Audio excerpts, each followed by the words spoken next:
More than 5 months into the global pandemic, and we are still hearing from out-of-work Texans who say they haven't seen a dime in unemployment. The reason? They can't get through to the Texas Workforce Commission. The phone is the only way to reach the TWC if you cannot successfully file for benefits online.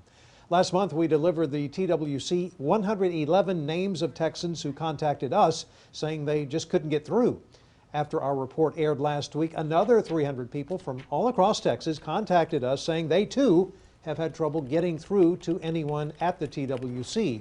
KXAN investigator Jody Barr went before the agency's top bosses today.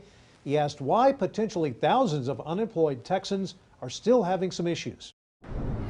Well, the TWC's 3-member board met virtually here today. We asked for interviews with those commissioners to find out why, 5 months into this pandemic, people are telling us they still cannot get through to anyone with this agency.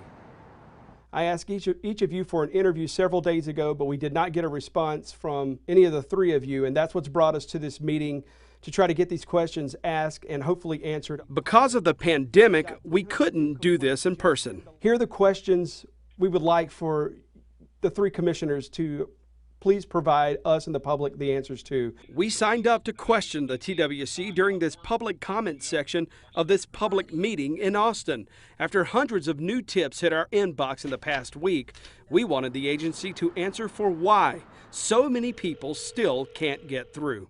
We're now 5 months into the pandemic. You've opened 8 call centers, put more than 1,000 call takers to work. Those call centers are open 7 days a week, 12 hours a day.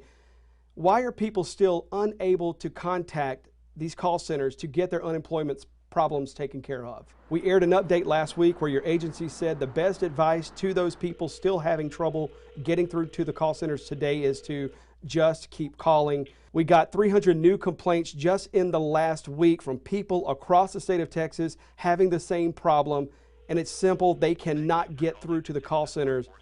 Is there no other answer than to just keep calling? Is it acceptable 5 months into this for these people to still be falling through the cracks? Do we have a motion to adjourn? None of the 3 commissioners answered any of our questions. Well, those 300 names we mentioned, we're working right now to get those to the TWC. The TWC tells me their call centers will contact all 300. Governor Greg Abbott appoints each of the 3 commissioners to the TWC and has oversight authority for this agency. We've emailed several times asking the governor for an interview, but Governor Abbott has never responded. From the Texas Workforce Commission, Jody Barr, KXAN Investigates. We started investigating problems with the TWC ever since this pandemic began. To find out reports and to hear from those reaching out to us for help, just go to kxan.com/workforce complaints.